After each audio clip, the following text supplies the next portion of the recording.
Quiet on Set, the dark side of kids' TV reveals the pedophilic predation happening at Nickelodeon in the late 90s, early 2000, and extending even years after that. We are going to dive into the details of this documentary as well as draw out lessons from it that I think we all can learn. This episode is brought to you by our friends at Good Ranchers. Go to goodranchers.com, use code Allie at checkout. That's goodranchers.com, code Allie.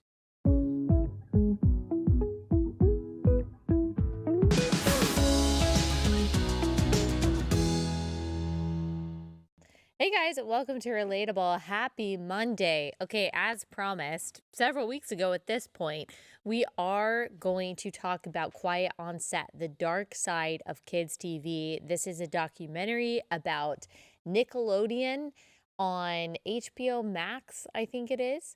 And it delves into the corruption at the network and the cover up of how execs, some higher ups, and some employees of Nickelodeon treated children and the sexual tension that was on set and the sexual innuendos that were very disturbingly seemingly placed into these kids shows.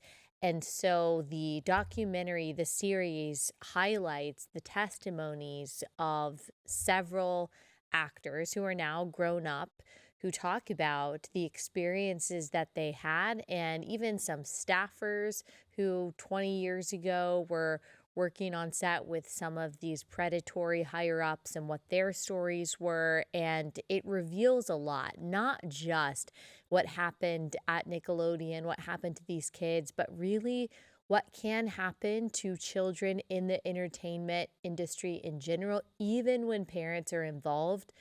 When we look at the multiple pressures that are incorporated when kids become stars.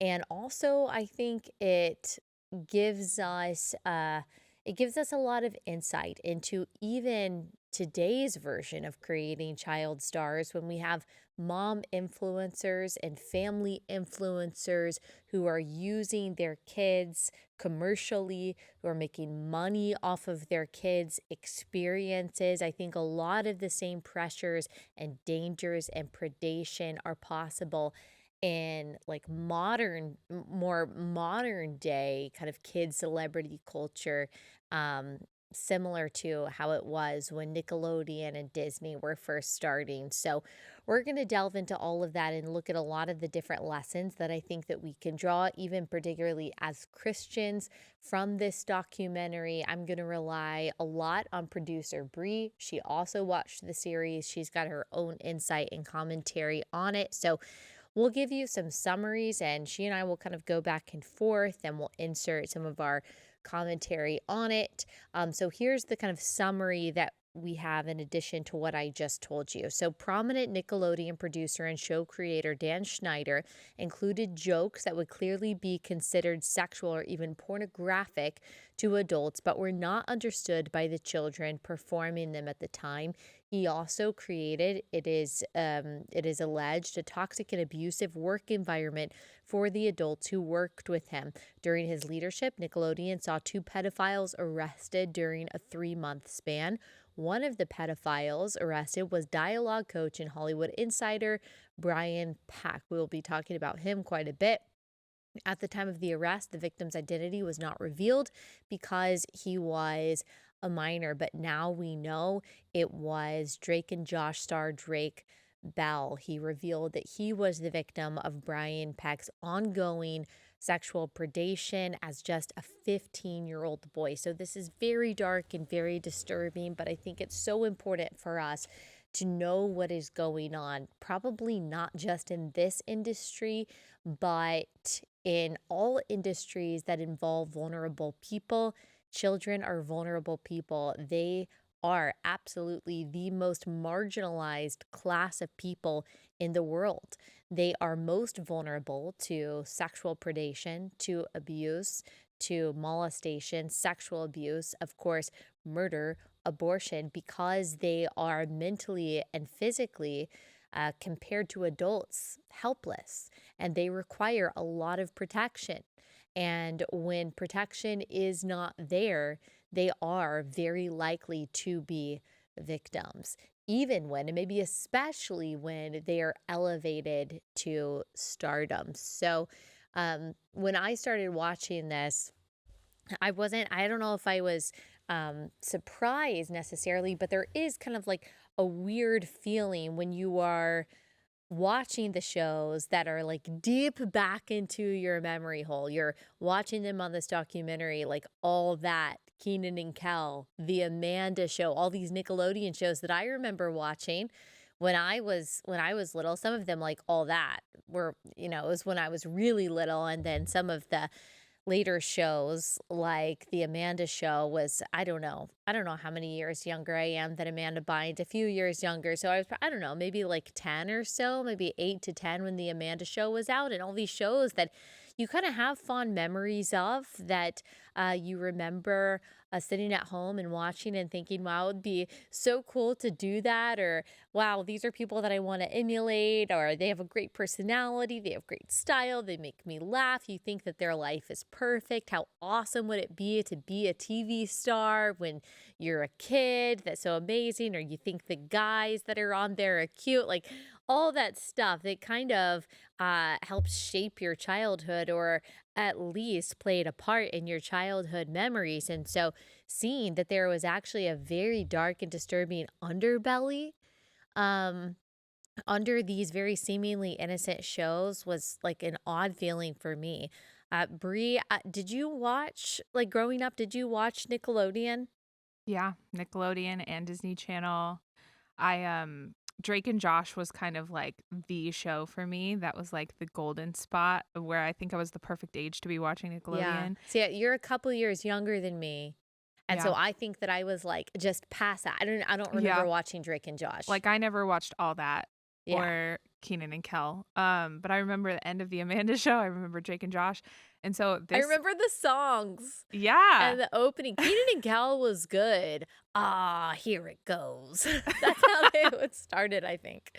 Yeah, there's some good stuff, and I just like watching this, especially because a lot of this series is very like Drake Bell heavy. Yeah, Um, it like really it's a hard watch. It's a it hard is. watch because that was a big part of my childhood. Yeah. So And thoughts that you, or like memories and scenes that you haven't thought of yeah, in like 15, 20 years come rushing back. And I thought it was interesting. I had never, before we get into the heavier stuff, I never thought about it like this. But when they talk about Dan Schneider, this awful guy who was obviously also creative and had some good ideas, coming up with the idea of having SNL except for kids. hmm That's really what all that was. yeah, And same with Keenan and Kel and the Amanda Show, like sketch comedy for children didn't exist. That's not something I'd considered. It still doesn't exist today. That was very unique. yeah, And they found a lot of very talented people at a young age, because I would say most kids just don't have the comedic timing or ability to do that.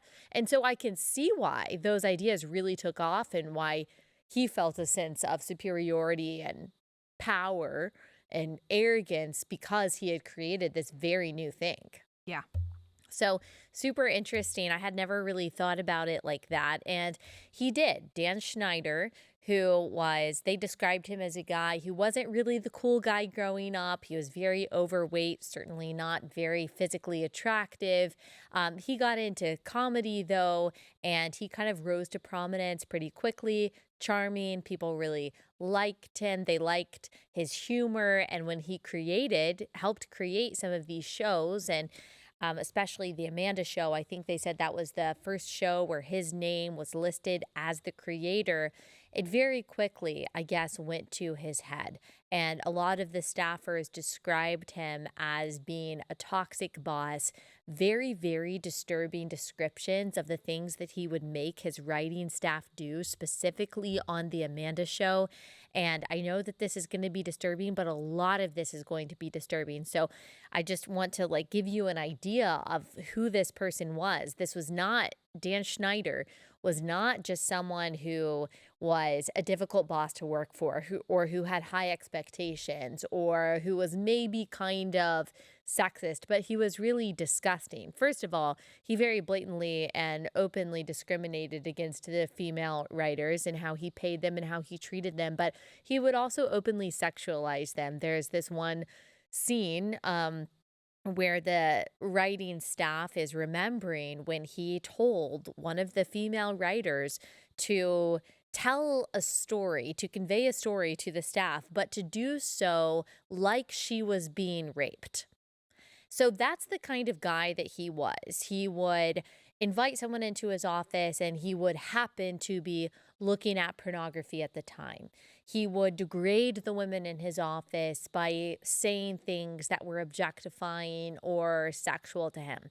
And that's not even maybe the most disturbing part about Dan Schneider. Dan Schneider was also very close with the children that he worked with, specifically Amanda Bynes. I don't know if you have seen pictures or videos of Amanda Bynes recently, but she doesn't look like the same person that she did when she was on, for example, well, of course, the Amanda Show, but like she's the man. Yeah. That's really the last thing I can remember her in, that she was just like this beautiful, bubbly, all American teenage girl. And now we can put a picture up on YouTube. She looks and sounds like a completely different person. She looks drugged out. She looks zoned out. And through this first episode, you see that she had a very, very weirdly close relationship to this grown, gross man, Dan Schneider. And there's videos of them behind the scenes, very physically touchy. And on all that, a lot of the other actors said, there were times where Dan and Amanda, when she's like, we're talking like 9 years old, would Mhm. be off by themselves and no one would know what was going on. Yeah. What did you think about that? They show a clip also, I don't know who filmed it, but of them in a hot tub together, just the two of them when Yeah. she's like very, very young. And then later it's revealed that he helped her basically emancipate herself from her parents. So she started dating this older boy and didn't, had issues with her parents when she was like 16, 17. And she ran to him because that was the relationship that she had and Yeah. he helped her. So yeah, I don't know. I mean, there aren't the same allegations as there are for certain other people that are mentioned in the stock that we'll get to for him, but something weird was going on there, Yeah. and I we mean, we don't know exactly how that affected her. yes. A normal, healthy man is drawing those boundaries and does not Yeah. even want anyone to think there is a hint of an inappropriate relationship with a child. Mhm. And so he would be going above and beyond to keep everything above board. But he had a secret relationship with her, and we don't know exactly what happened behind closed doors, but there never should have been closed doors, Right. period. And the weird thing is also, I think, with him, although now I'm thinking it kind of follows the same pattern as Drake Bell. I don't want to get too ahead of ourselves, but we first hear that Amanda Bynes' dad was very involved in her career. So the Laugh Factory was a comedy club where people could go up and they could, do their comedy sketch, or they could do their stand up routine, and they could possibly get discovered. They could get hired for different gigs. And when Amanda was very young, she went up and she did her comedy sketch. She did her stand up, which I saw a clip of it. They played it. I mean, it was incredible for being as like young as she was, 8, 9, 10 years Yeah. old. I mean, just her facial expressions, her physical comedy, her tone of voice was just amazing. And Dan Schneider saw this and saw, okay, she's super talented. Um, and then basically got together with her dad and they crafted her career. So he was very hands on and very involved. I think it's odd that as hands on and present as her dad was, that he didn't step in and say, okay, but why is this man spending so much time with my daughter? Why is she hanging on him? Why is she hugging him? Why do they have their arms around each other? Why are they in the hot tub together? If he was so present and involved it's strange to me that the dad wouldn't have stepped in and say, this is too far. Yeah, I wondered that too with the Drake Bell situation, which we'll get to. But I also just, this isn't making excuses for it, of course, but I wonder what the dynamics, like how different the dynamics feel like when they're in that environment where she's doing that all the time. That's like her job as a child. And if he sees it as like, this is like her uncle, this is a family member, this should be normal, like he would never hurt her. That it's like they've gotten into a position where I feel like it's forced trust almost with this person Yeah. who is not trustworthy, of course. But Yeah. yeah, I just wonder. I don't know. I don't know. Yeah, I was thinking about that when they were interviewing one of the people. I can't remember if it was one of the kids that had been on all that or if it was one of the journalists that they were using for insight. But someone mentioned something about these kids being the financial providers for their families. And Hmm. that's, yes, of course, that's something I had thought about. Like I read Jeanette McCurdy's book a couple years ago where she talks about how her mom was so driven to make sure that she was famous and pushed her into an eating disorder and also sexually abused her. It was very toxic relationship there, which also seems to sometimes be a pattern in this whole industry with the parents. But they depended upon her fame, her success as a child star for the stability of their family. And I think that was probably the case for a lot of these kids.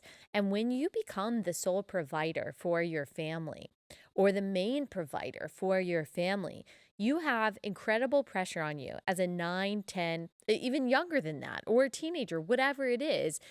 Your success is dependent upon you staying in the good graces of Dan Hmm. Schneider, of all Yeah. of the execs. And so if you're a child, you're certainly not going to say anything because not only do you not want to get in trouble by your bosses, you don't want to get in trouble by your parents.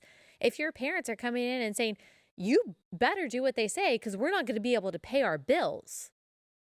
And you don't, to hear that, what you want as a child is to please people. You want to Yeah. please the people in your life. You want to hear praise. You want to be accepted. And so you are basically willing to do whatever it takes to keep everyone happy and to keep the roof over your parents' head. What a cruel burden to place on a person. I'm Hmm. not saying every parent of a child actor is like that. I'm not saying that. But I'm sure that that is the case in a lot of cases, and the parents are then financially incentivized to stay out of the way Yeah. because they're told this is just how it is. Hmm. And if I say something, they're going to find someone else. My child isn't going to get a job here. Then they're not going to be able to get a job anywhere. Then we're not going to make our mortgage payment. We're not going to make our car payment. And so you are incentivized to keep your mouth shut and to drown out every instinct of protection that you have because, oh, well, it'll be fine. And this is just how it is. Hmm. And that's scary. Yeah. And some of that, I think some of it comes from a good place for some of these parents because, like, again with Drake Bell, Drake wanted to be an actor. He Hmm. like that was his dream, and it's very clear in these interviews he loved it. And so I'm sure his parents saw that and were like, we want this for him. We want him to He's enjoy good at it. this. Yeah, and he's good at it. He's talented and he loves it. So why would they want him to ruin that, if that's Right. how they thought about it? Mm-hmm. So, yeah. Mm-hmm.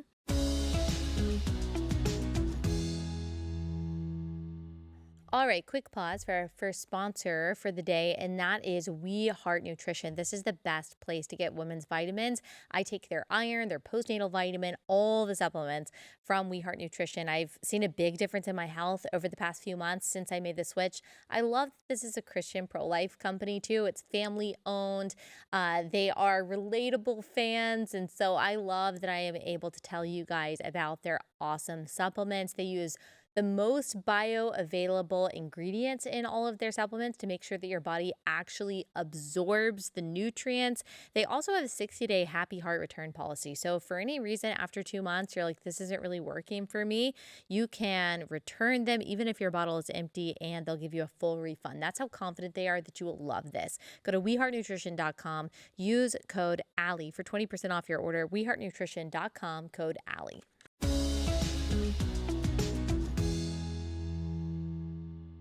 Okay, we'll get more to that because I know we keep alluding to Drake and Yeah. not everyone knows exactly what we're talking about. So let me kind of back up a little bit and go through some of the other accusations of Dan Schneider that we saw in the first episode of this series. So around 2017, videos of past Schneider behavior on set started surfacing, along with people publicly questioning the inappropriate content and the sexual innuendos that were included in his show. So this is one of the good things, the power of social media, that it's really like the democratization of media, that it's not reliant upon a journalist at a news outlet to report these things, that really anyone can. Anyone can take a clip from one of these videos, can post it on X, and then it goes viral, and now everyone's talking about it, and then a journalist is forced to talk about it because it's, it gets kind of sticky with all of the different media conglomerations and whom is whom is owned by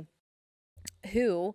And so it gets kind of confusing when you look at all of the different partnerships in media and what journalists can really be honest about what went on behind the scenes. So this is one benefit to social media, that social media can actually spread a message that the regular mainstream media can't. And that's exactly what's happened as people have dug into the inappropriate gags and scenes that were in these Nickelodeon shows that Dan Schneider was a part of over the years. And so here are a few examples of that. It's SOT 1. And sometimes there were scenes where there was a prop that was like, What's he doing? that could be a sexual innuendo. Those are good ones. Dan went overboard and just zoomed in too often on the feet, Wow, they're really soft. zoomed in too often on the tongue licking things, or something that just went too far. Yeah, there were a lot more examples too. I would say like even more disturbing examples. And they talked to some of the actors that had been in all that in different shows when they were children, and they were thinking back to some of the things that they were made to do, some of the outfits that they were made to wear, some of the scenes that they showed, for example, of Ariana Grande. I was definitely too old for whatever show she was in. What was the Disney show? I It didn't was even know she was Disney star, or sorry, Nickelodeon. Yeah. It was Victoria's. I was a little too old for it too, but yeah, I was Yeah, shocked. some of the things that they show um her having to do in her scenes were very obviously sexual. I mean, you can just tell that a porn sick individual, aka Dan Schneider, and the other people I guess that he was working with were creating these scenes. And he knew that they were going to fly under the radar of most kids watching it, but he enjoyed it. I think he enjoyed the humiliation of these kids. He enjoyed imagining them sexually, and he enjoyed making them do degrading things without them realizing that they were doing sexually degrading things that he had seen in pornography. This is true in all that. This is true in Zoe 101. This was true in Victorious, as we just said, Sam and Cat, I think iCarly.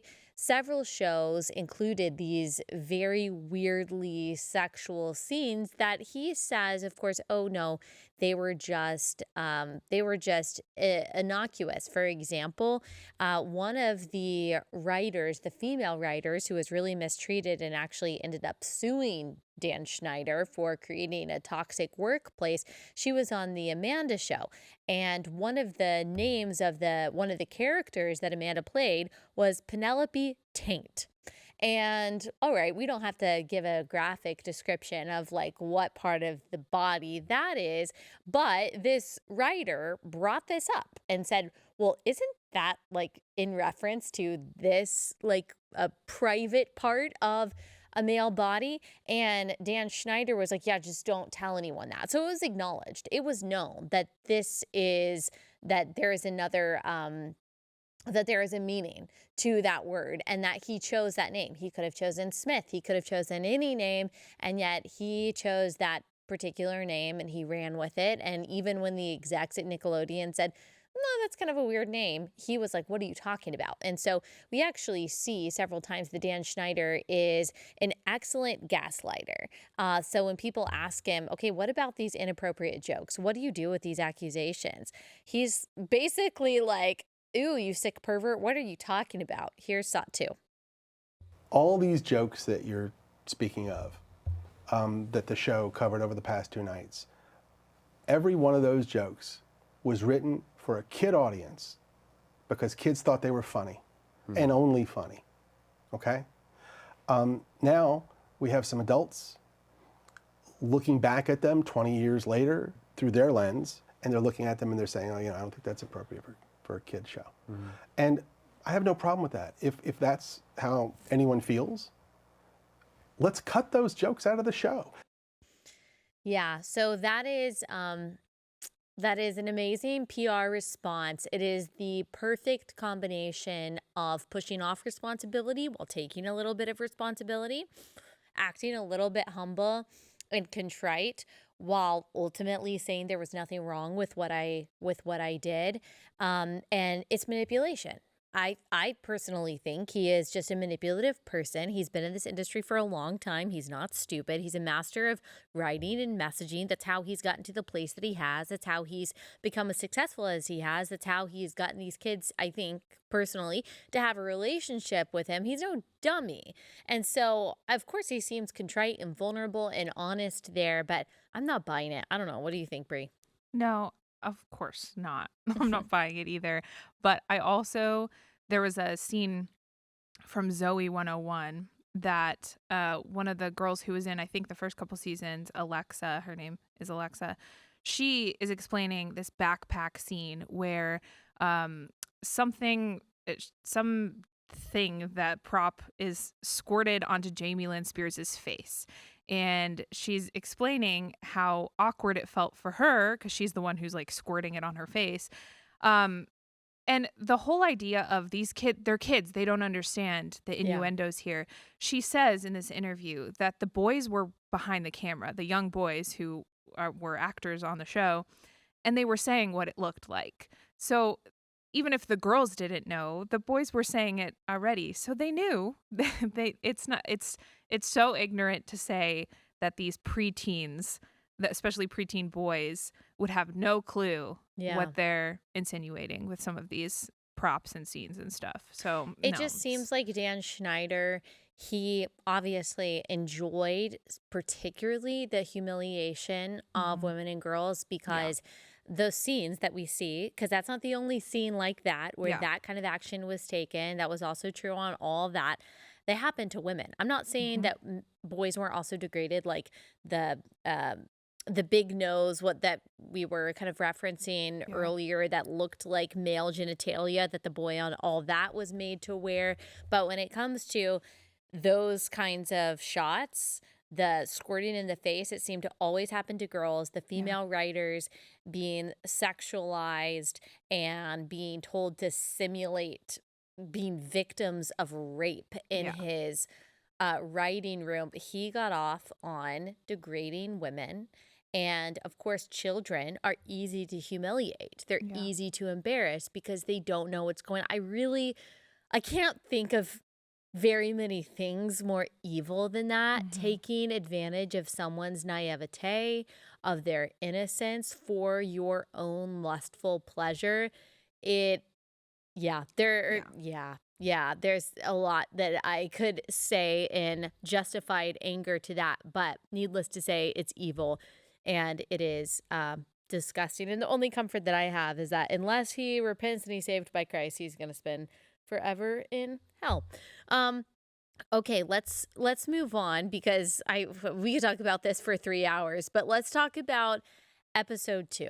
This is Hidden in Plain Sight. So episode 2 begins by telling the story of a girl who received a role as an extra on the Amanda Show. She was later sent nude pictures by an adult staff member. This pedophile was arrested in 2003. 3 months later, another staff member was arrested for child sexual assault from the same show at the same network. The episode also looks at the trajectory of Amanda Bynes outgrowing Nickelodeon and Dan Schneider's role in her family rift. Brie, do you want to tell us a little bit more about this episode? Yeah. So this was actually this first part where they're talking about this girl who was an extra on the Amanda Show. Very disturbing. And she's not interviewed. Maybe she didn't want to be. I don't know. Her mom is interviewed. And so her mom's telling the story of getting her. It was her dream to be on the show. She finally got on the show. And it was a PA, a production assistant, who was sort of, his job was to like wrangle the extras.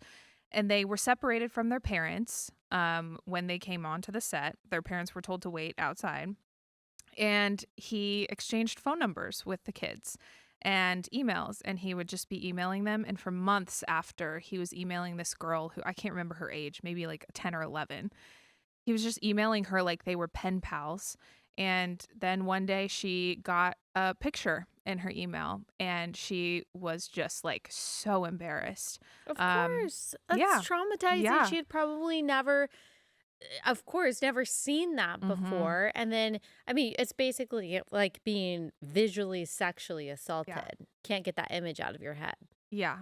Yeah. And it bothered me because in the interview, her mom says that she did not report it because she was afraid that she would get in trouble for not intervening before that. So that's why she was. And it probably also had to do with like her daughter's opportunities and things like that. no, actually, because this girl, that was the end. That was the end of her acting career. I don't know exactly if it was her who was like, I don't want to do this anymore, or her mom, but there was no acting after that. So Okay. So it that really ended was it for her. selfish on the part of the mom. That's just the to sense say- I got. Yeah. I felt weird by it, but yeah. Yeah. Yeah.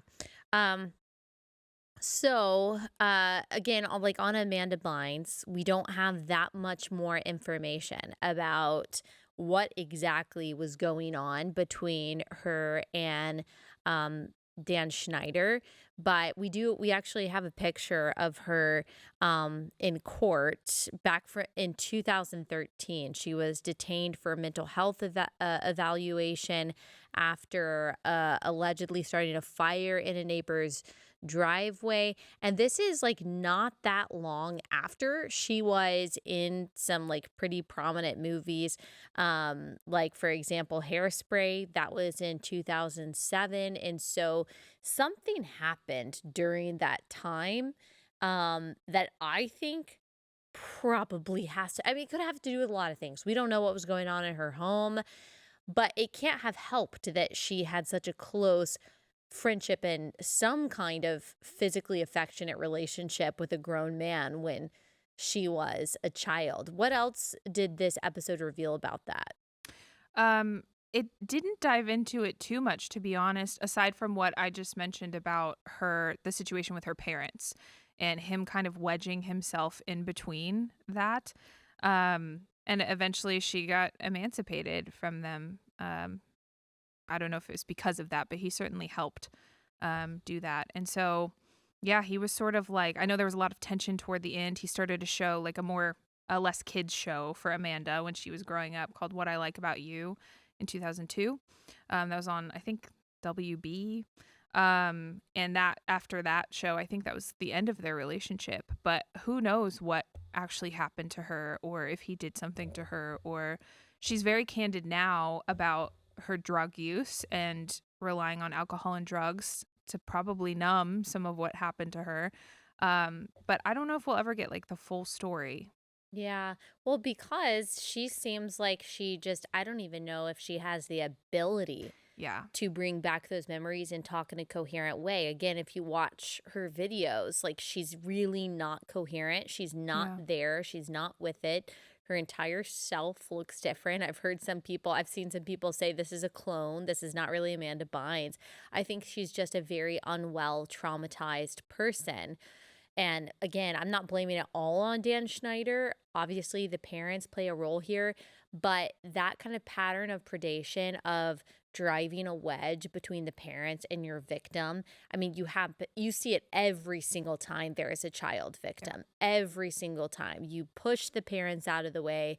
So by the time she was 16, like him helping her through emancipation, not surprising to me, but it's possible. Like if he is a pedophile, then he probably lost interest in her, dropped her like a hot potato, and who knows what she experienced from that. She probably had experienced a lot of very complex, disturbing feelings, in her relationship with him from a young child is probably like feeling like he's a father-like figure, but also maybe a little weirded out that this grown man was in a hot tub with her in some scene. And he's saying, by the way, in that scene on the Amanda show, he's saying, I'm the head writer. I created this. Like, I'm the creator of the show. He's taking responsibility for putting himself in a hot tub with a little girl at the time. And so I can't even imagine all the things that she was trying to deal with at the time and what she has experienced.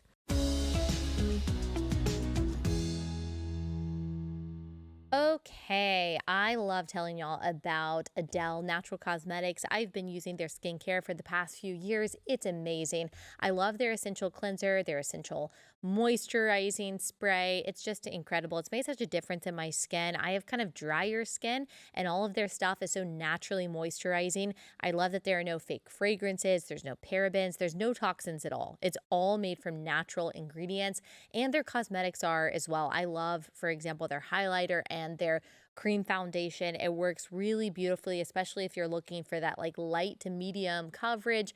It's a family-owned company. They're unapologetically pro-life, pro-God, pro-America. And so it's just a win all around when you buy your stuff from Adele Natural Cosmetics. Go to AdeleNaturalCosmetics.com. Use code Allie for 25% off your first-time purchase. AdeleNaturalCosmetics.com, code Allie.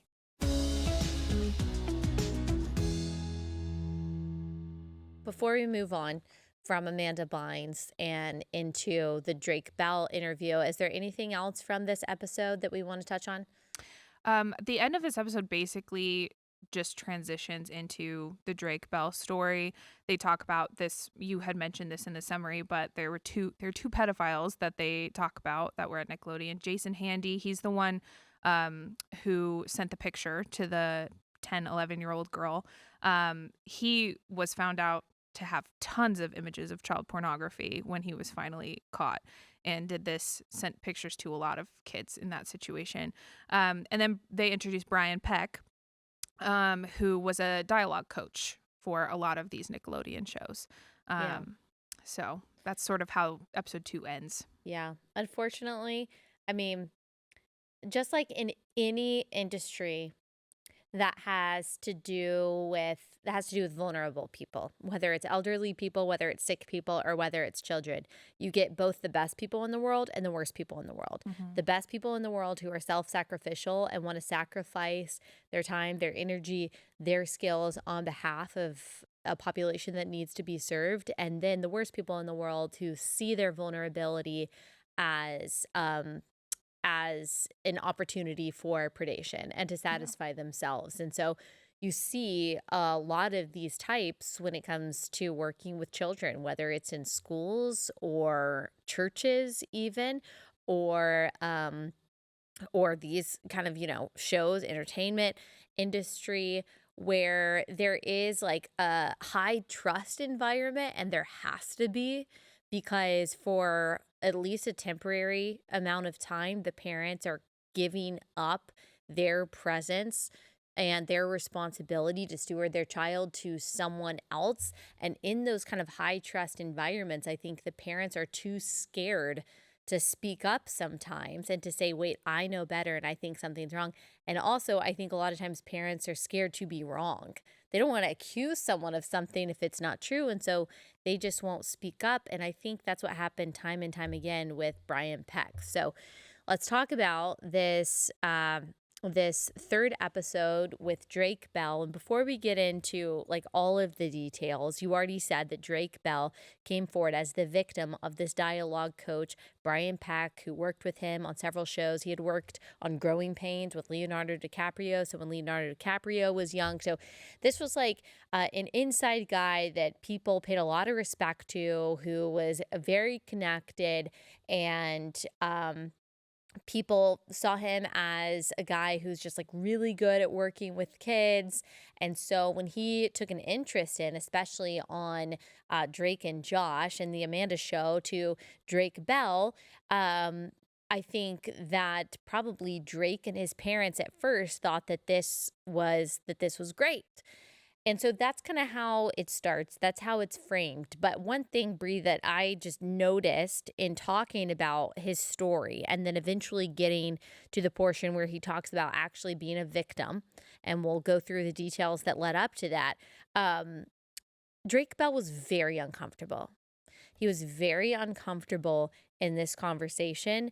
Not that he didn't handle himself well, he did, but you can tell this still really hurts him. He said, I have not talked about this outside of therapy. This is the first time that he's really sharing his testimony of being a victim of Brian Peck publicly. And he can't even bring himself to say explicitly what was said to him. Yeah. He says when they get to the portion of talking about, okay, but what did Brian Peck do to you? He says, just imagine the worst form of sexual assault that you can think of. And that will answer your question. That's what happened to me repeatedly. And he's talking about as a 15-year-old boy. Yeah. So how in the world could this happen, especially to someone like Drake Bell, who had parents who were very involved, again, like Amanda Bynes? How did that go down? So Drake Bell, he started as a child actor, and his dad was very involved in his career. And this was like kind of what Bree referenced earlier, that he was just good at acting. He really liked it. And he was booked on several commercials and then several small roles. And then when he was booked on the Amanda show, this was kind of like his big break. And this was a big deal for him. And his parents had separated when he was young. And so his dad and him were really close. His dad became his manager. His dad was always with him at all of his different, all the different filmings and auditions. And they interview his dad, and from what he said that he always had eyes on Drake. He always wanted to make sure that he was not becoming prey, that he was really being protected.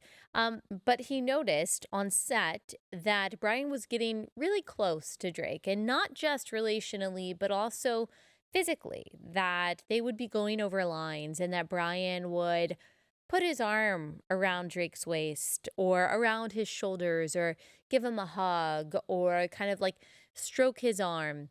And Drake's dad thought this was really weird. I don't like this. And good on him. He spoke up. He started talking to other parents on set, to other staffers, some higher level people at the network and on the show. And he was immediately shut down. He was ostracized, he said. And in fact, he was accused of being homophobic. One person that he reported this to said, oh, you're just homophobic because, Brian is gay. So I think that is an interesting seeming admission there, that if you're gay, that's the reason why you are being touchy to a preteen teenage boy. That's a justification for that, is being gay synonymous with flirting with a minor? Because that seems to be the comparison, or at least the connection that is being drawn there. So he was accused of being homophobic. He was completely pushed out, and he continued, though, to be uncomfortable. But he was put in this really difficult position, or he felt like it was a difficult position. That Drake loved his job. He was doing what he loved.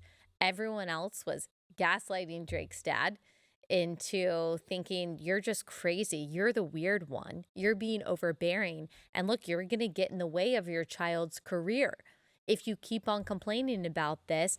So just stay quiet. In 2000, after the Amanda show, Nickelodeon pitched the idea of the Drake and Josh show. And then Brian Peck told Drake around this time, they had gotten very close relationally, and Peck kind of had taken him under his wing, tried to be his mentor, and said, you know what, I don't think that your dad needs to be hanging around here anymore. He shouldn't be your manager. You're getting too big for that. Parents really shouldn't be managers of their kids. If you want to be successful, if you want your career to really skyrocket, you need to fire your dad. And Drake's dad actually confronted Brian Peck, but Peck just insisted that this is, nope, this is just what needs to happen. And so actually, through a series of events, that's exactly what happened. Brian Peck was able to drive a wedge between his dad and Drake. And how that happened is Brian Peck called the mom. And the mom said, hey, or Brian Peck said to the mom, hey, if you care about Drake's career, then you need to help me ensure that the dad over here is not the manager anymore. Attorneys were involved. It was a really ugly mess. And I'm not saying that the parents don't have responsibility here. I actually think both the mom and the dad, that there is a dereliction of duty on both sides in various ways here. But again, talking about all of those various pressures that were put on Drake and that were put on the parents, and making them think you have to work, you have to make this career work, whatever the cost. That's probably what led to the successful endeavor of completely alienating and pushing out the only person in Drake's life at the time who was in any way looking out for him. And so here is Drake talking about this at SOT 3. So he started to really drive a wedge between my dad and me. He started talking about how my dad's stealing my money. Nobody likes that my dad's on set. He's a real problem. So he just started making me believe that he was horrible for my career. I wasn't going to be able to move forward with him in it. He found an attorney to find out about Drake's financial situation. There was never any mishandling of any funds, but it was like an army against my dad. Just awful, just so evil. And Drake's dad agreed because he said, okay, like if I'm getting in the way of my kid's dreams and his success, then I guess I'm going to bow out. That was obviously a mistake. I think he would agree with that now. But at the time, I guess he just thought, okay, I guess so. And so he backed out of that role, but he told his ex-wife, Drake's mom, do not let him around Brian Peck unsupervised. Well, she did not listen because the mom lived far away from where Drake needed to go for different auditions and, of course, for taping Drake and Josh. And so he started to carpool with Brian Peck. Brian Peck would pick him up from his mom's house, would take him in to the auditions and to his filming. And then it got to the point where, oh, well, logistically, it just makes sense for Drake to stay at my house. And so Drake would spend the night with Brian Peck to go to his auditions and things like that. And I forgot about this part, but even before his dad was pushed out of the picture, Brian Peck was grooming Drake, not just on set, but also trying to build a relationship with him off set. So Drake is also a musician. He would play in various concerts in different parts of the country, different parts of California, and wherever he was, even if it was hours away from where Brian Peck lived, Brian Peck would show up there. He would show up with his friends.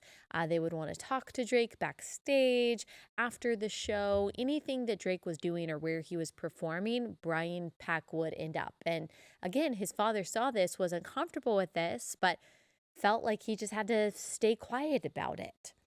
And so that is, of course, what led to the normalization of their relationship, which then led to the sexual abuse that Drake started experiencing after he started spending so much time at Brian Peck's home. Here's SUP 4.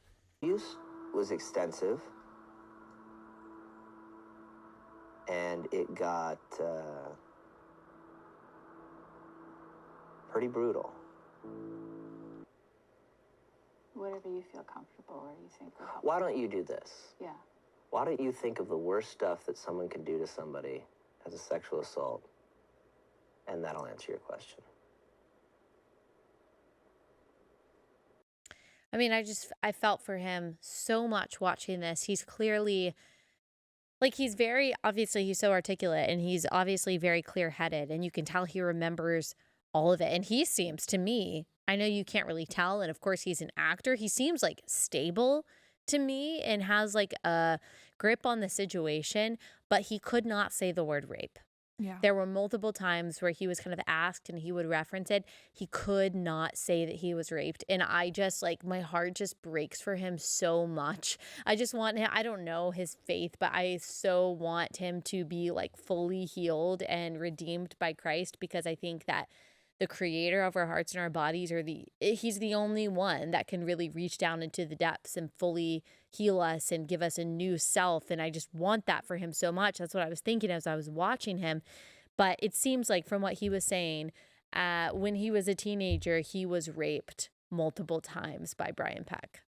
Yeah, and in actually later in the documentary, it shows, maybe it's in episode 4, it shows snippets from the court documents, and it shows what happened to him. And it wasn't, it was, I mean, I get it. I get why he can't say it, to be honest, because it wasn't just one thing. It was a lot of things, and it is the worst stuff you can think of. Yeah. So yeah, it's awful.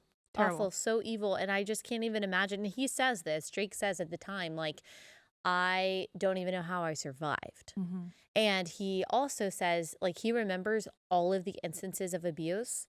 He doesn't remember any of the happy times. And he's like, it's sad because I had a lot of good things were happening in my life at the time. Yeah. And I don't even remember it.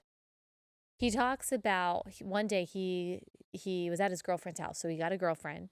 When he was a teenager, he was spending all his time there because he was trying to avoid Brian. And one day Brian was calling him like incessantly on his cell phone when he was at his girlfriend's house, trying to, tell him, oh, we had plans to go to Disneyland. And the girlfriend's mom, called him into the kitchen, and he said, close the door, and said, what's going on?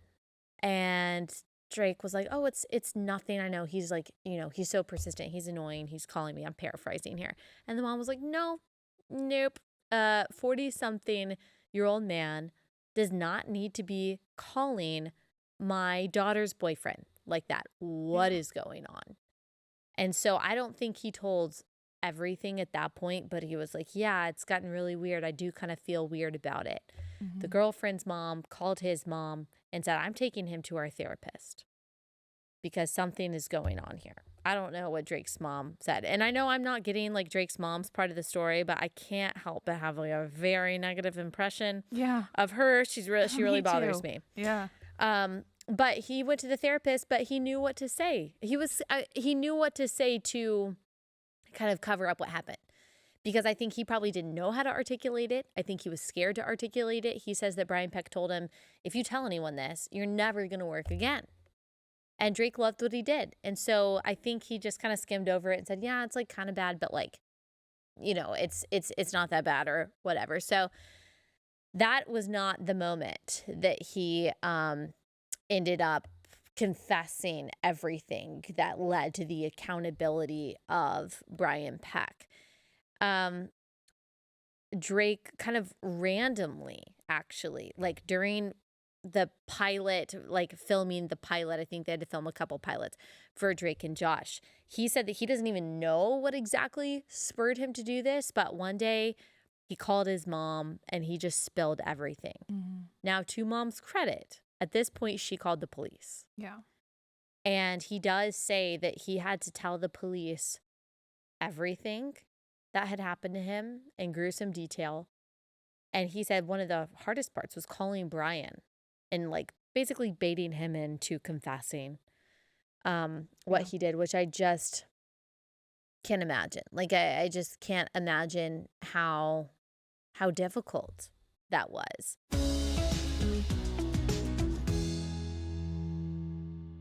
All right, last sponsor for the day is Cozy Earth. I love Cozy Earth. I love their sheets. I love their loungewear. It is all made from like the most luxurious material ever, viscose from bamboo. their sheets are temperature regulating, and I love that. I feel like it helps me sleep better because I don't get too warm. They're naturally cooling, and plus their loungewear is like the most comfortable ever, especially ladies, those of you who are pregnant or postpartum. You just want to wear like the comfiest, loosest clothes possible. Get all of your stuff from Cozy Earth. It's so high quality and truly so comfortable. If you use code relatable at cozyearth.com, you'll get 35% off. Plus, this Mother's Day, you can treat mom or yourself, related gals, to the luxury that you deserve with Cozy Earth bedding and sleepwear. Don't forget to use my code relatable for 35% off at cozyearth.com. That's cozyearth.com, code relatable.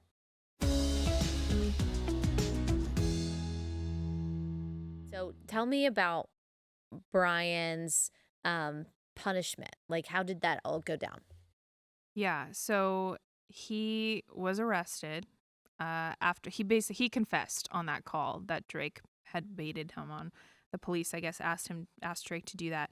He was arrested in 2003, and he the next episode basically goes into his trial and Drake testifying, and I don't know if you want me to get into like what actually his sentencing and what Sure. actually happened. Yeah, so I think mostly the next episode begins with sort of his trial and sentencing, with Brian Peck's trial and sentencing, and Drake. It starts with Drake explaining his experience of going into the courtroom and having to testify, and he is explaining that he saw on on Brian Peck's, not Josh Peck, no relation, on Brian Peck's side of the courtroom, it was full of supporters. And on Drake's side was just his family.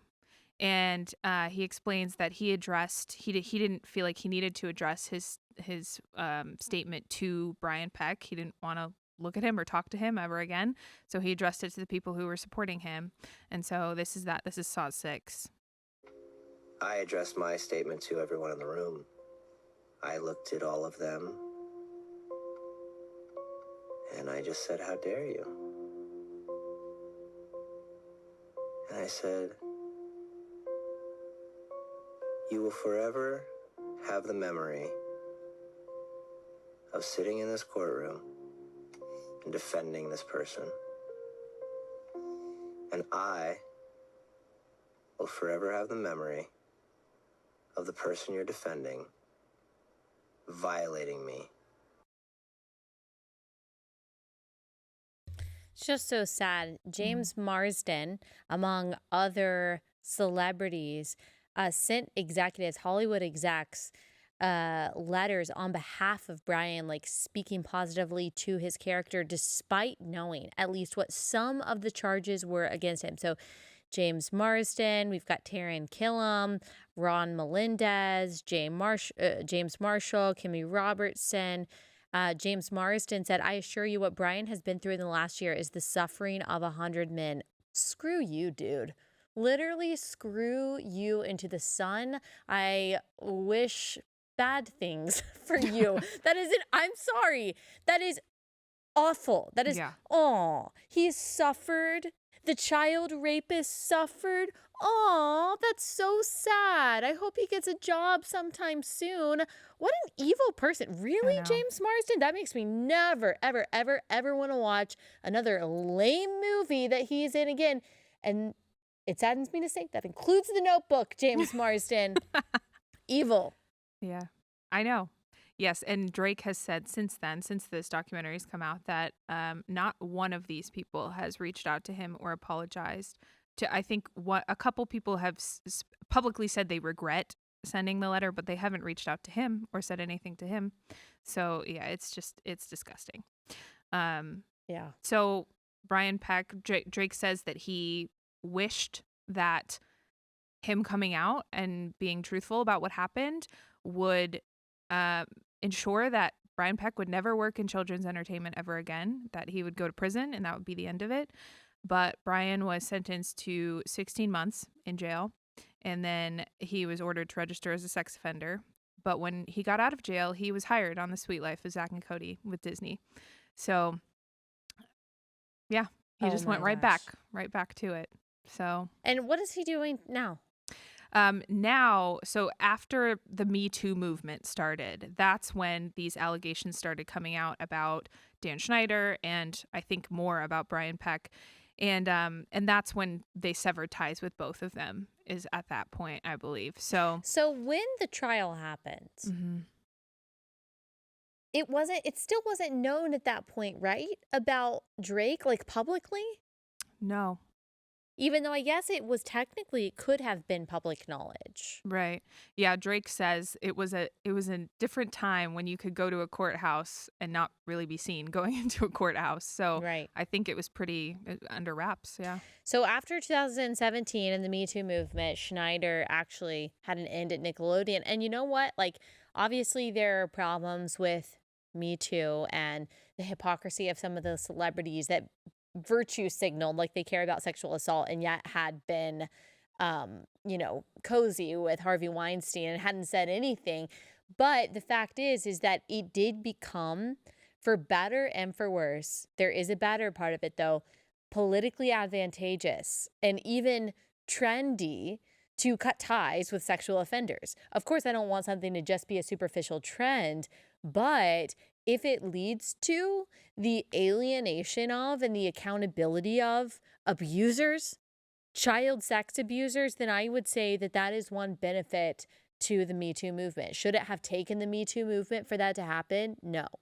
I also think that like all of this, and I mean, there's so much more that we could talk about, but all of this just scratches the surface, I think, of what is really going on in the media industry. Am I saying every person? Am I saying every parent? Am I saying every actor is a victim? No, I'm not saying that. But if this is what we know, and it took years for us to know that Drake Bell was repeatedly raped as a child, then we can guarantee that there is more going on, even right now, even post Me Too. And it does make me think about the kind of like influencer culture that we have that is not exactly the same as your child becoming like a child actor, which I'll get to, kind of what I think about that and if it's possible to do that in a healthy way. But I think about as I mentioned at the beginning, like parents who use their children for content and really commercialize their children, sell products based on their children's image or their interests. So like trying to sell toys or clothes or accessories based on what their child likes. They're monetizing the everyday experiences of their child. They're using their child's behavior, good and bad, experiences good or bad, to gain more followers, to get more clicks, to garner more revenue. And the reason that it's similar is obviously there's obviously a similarity in, getting financial stability from your child's performances, but also because of that and because of the audience that you've built and the identity that you have built as a brand around your child, there are very similar pressures to keep it going no matter what. So there are still family parent influencers that continue to post their child online, to post images of their child in a bathing suit in the bathtub, going to the bathroom, or, videos of their child crying or having a temper tantrum, even though they know that these images and videos, that this content is being manipulated, that it is being used by creeps out there, that they are undermining their child's privacy, that they are potentially making them vulnerable to predators. They know even sometimes about the technology that pedophiles and creeps use to remove the clothing of the images of children that are placed online. They know all of the dangers, and yet they still do it because they have to. This is what their family relies on for income. They think they can't stop posting pictures of their kids, even though they know it's dangerous and it's probably pretty sketchy to not even allow your child to decide whether or not they want a private life or like a private childhood or not. They feel like they can because it's part of their brand, it's part of their platform. What else are they going to do for money once you taste that financial freedom of being your own boss and getting sent a check every month because of what you post online? Like, you can't even imagine going back to an office job and having a boss. And so even if you know that it's wrong, even if it feels icky, I think as like a parent influencer, even if you know it's kind of dangerous, I think a lot of these, parent influencer parents, they push down the instincts the same way that these parent of the child actors did, because I got to make it. And this is how we pay the bills. And so you push down that protective instinct, and you just say, you know what, this is affording them more opportunities. That's how they justify it. Well, this is getting us a bigger house and better cars and allowing them to go to private school. I mean, there are other ways. There are other ways to make money. And this is what I would say, even though I don't have experience in being in child entertainment. I would say if you have a child that is particularly talented at performing in some way, whether it's dance or singing or acting or, all of those things, being on Broadway, I understand as a parent, wanting to see them flourish in those talents that God has given them. I think that there are probably a lot of different ways to protect your child and maintain their innocence as much as possible, even while trying to kind of cultivate those skills that they have. I think one way to protect your family from potential corruption and to ensure that you are not compromising their safety or compromising your values is to ensure that your financial stability is not at all dependent upon them, that your finances need to be stable outside of whatever their talents are garnering. You do not need to depend on your child, their modeling gigs, their acting gigs to pay your bills. Don't do it. Do not ever do it.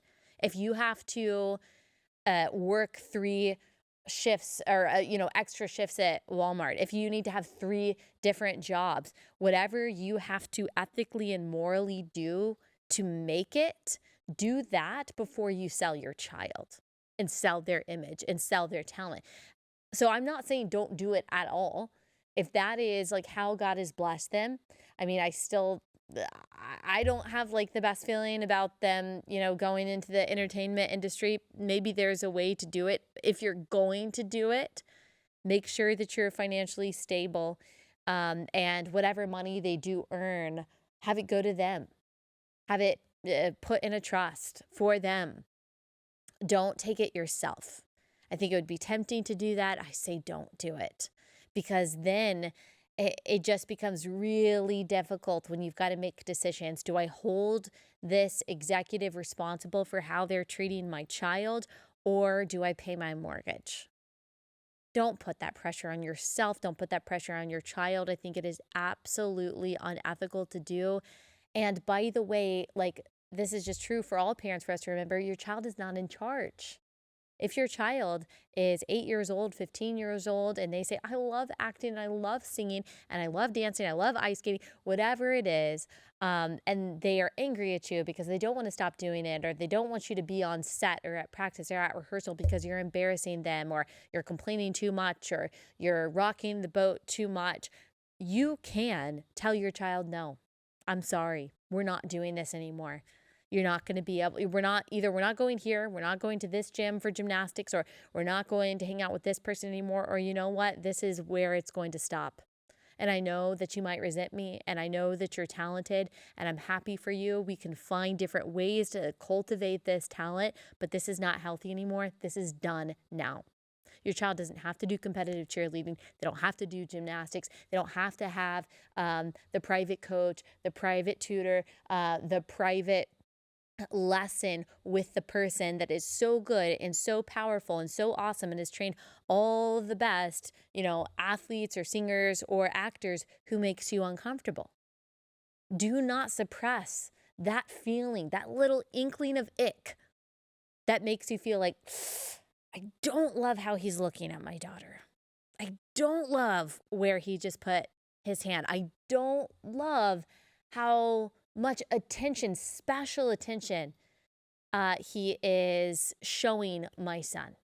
I don't think that's right. Do not suppress that. That is your God-given instinct to speak up and say, nope, no more. You will not regret it, but there is a good chance that you will look back one day and you will either say, that was too close for comfort, or I really, really messed up, and that you potentially failed to do like the main thing that we are supposed to do as parents. There's a reason why God created the family. There's a reason why God gave children parents, why he created in the very first chapter of the Bible, mom, dad, be fruitful and multiply, have children. Marriage, family, this is another thing that we see. So many parents of these child actors and child models are divorced. But parents, a family in which there's a married mom and dad is the most child protecting, child preserving institution that exists. Where there is a strong mom and dad, especially a strong and present dad, predators like Brian Peck and Dan Schneider have a lot more of a difficult time preying upon their prey. Now, if they can push the dad out, if they can emasculate the dad, if they can gaslight the dad, if they can get maybe some kind of toxic mom involved to further do that to the dad, then it's a lot easier. That's what you see with all predators. They first isolate the child away from their parents and especially away from the dad. That is also why we see the kind of predation that we see, for example, in schools.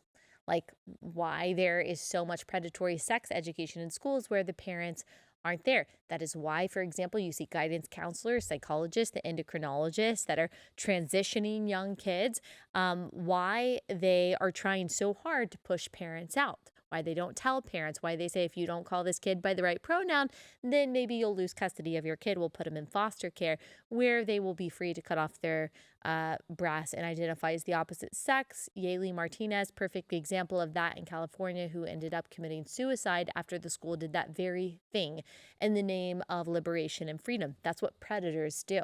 That's what pedophiles do. It's all connected. This child liberation movement that is on the left to liberate them from the authority of their parents, it's a bunch of predators. Children need you. Speak up. If you are watching this, do not let this, as far as you can, not everything is within our control, do not let this be your child. Protect them, even if it means crushing the childhood dreams of them becoming an actor or a model or whatever. It's worth it. Poor Drake Bell. I really do. I just pray for him. And I pray for his heart and mind and soul and all the memories that he has to wrestle with. And I am thankful that he did survive that time and he's still surviving. And I hope he finds Christ. And I hope that for all of these actors who have been traumatized in this way, I mentioned Jeanette McCurdy, and I think her book was called I'm Glad My Mom Died. It's a really good book. It sounds terrible. It was a really good book. You should read it. But I thought the same thing about her. I'm like, gosh, I really want you to know who died for you and how much you're worth because God says that you are. And this is a very godless industry too. There's that. And again, I think there's so much more than even meets the eye. Bree, do you have any final thoughts on all this? No, I concur with all of that. Yeah. It's incredibly sad. And I also am praying for Drake Bell that he can find true peace. Yeah, man, there's a lot more. Maybe we'll do another segment on it or another episode on it at some point because there's a lot that we didn't get to. But man, oh man. All right, that's all we got time for today. We will be back here tomorrow.